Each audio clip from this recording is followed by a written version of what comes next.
आखिर भगवान श्री राम का नागों से क्या संबंध है? राम मंदिर प्राण प्रतिष्ठा होने से पूर्व सांपों का झुंड अयोध्या कैसे पहुंचा?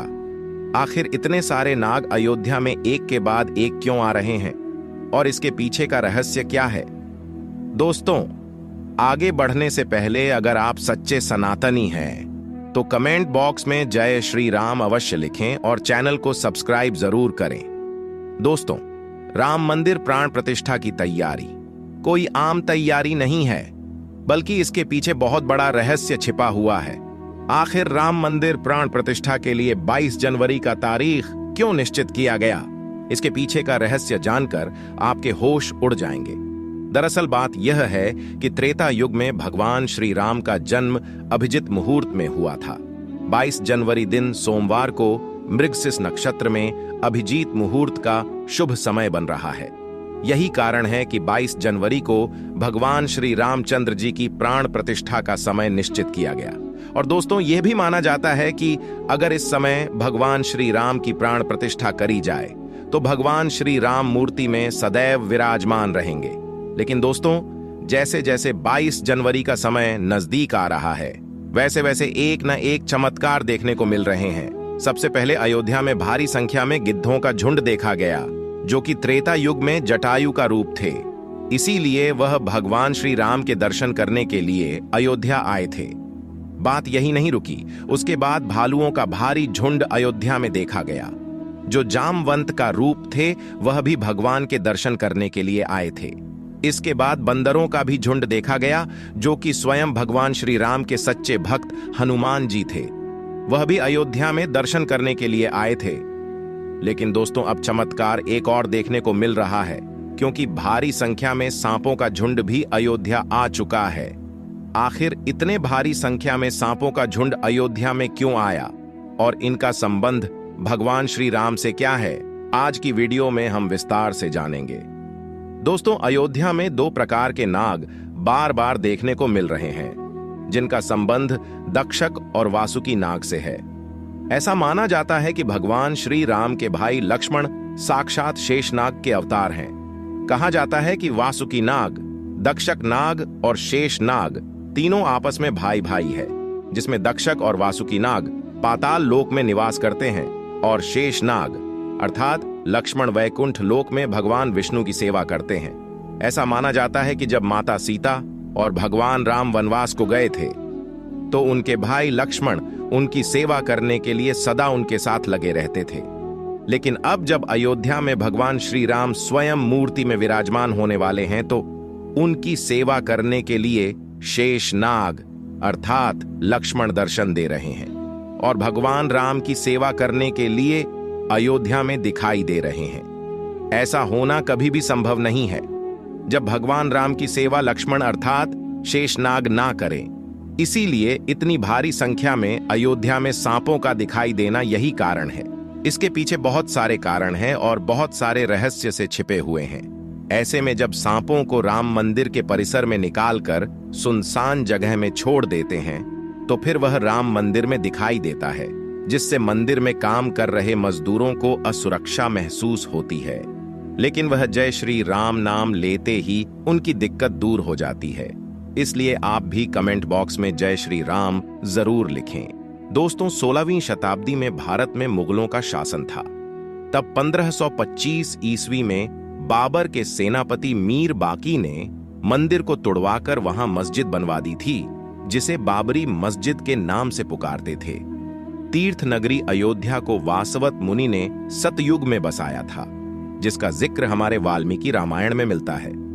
सालों तक चल रहे रामराज्य के बाद जब भगवान राम ने सरयू नदी में जल समाधि ले ली तो अयोध्या नगरी सुनी हो गई थी।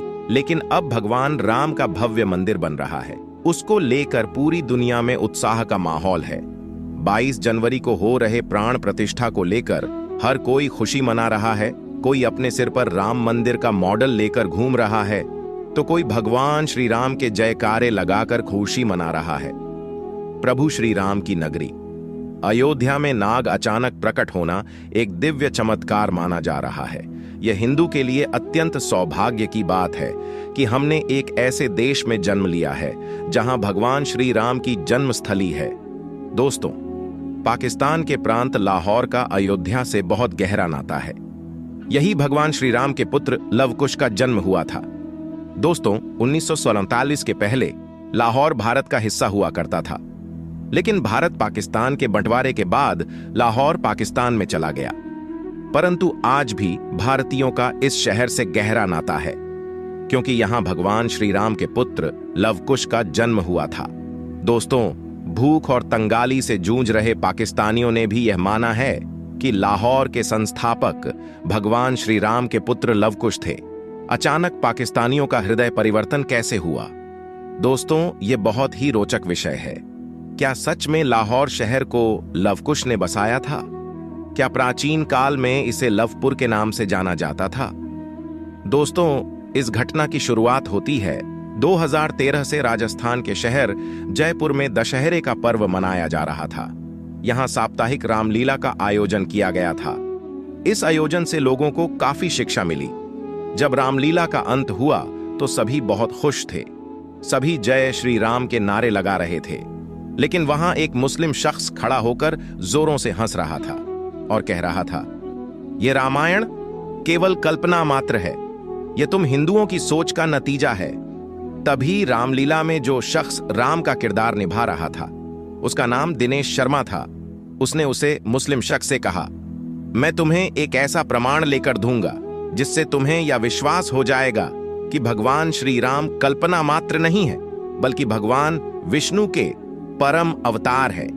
दिनेश ने मुस्लिम शख्स से चैलेंज तो कर दिया, लेकिन उसके लिए सबूत पता करना काफी मुश्किल की बात थी। लेकिन उसने अपनी खोज जारी रखी।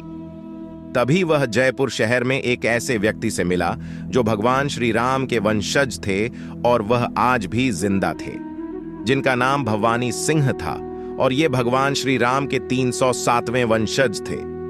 इन्होंने कुछ ऐसी बातें बताई जिसको सुनकर दिनेश सोच में पड़ गया, और उन्होंने बताया कि पाकिस्तान के शहर लाहौर को लव और कुश ने ही बसाया था। और उन्होंने कहा कि लाहौर में एक ऐसा सबूत है, अगर तुम उन कट्टरपंथियों को उसे लाकर दे दोगे तो उन्हें विश्वास हो जाएगा।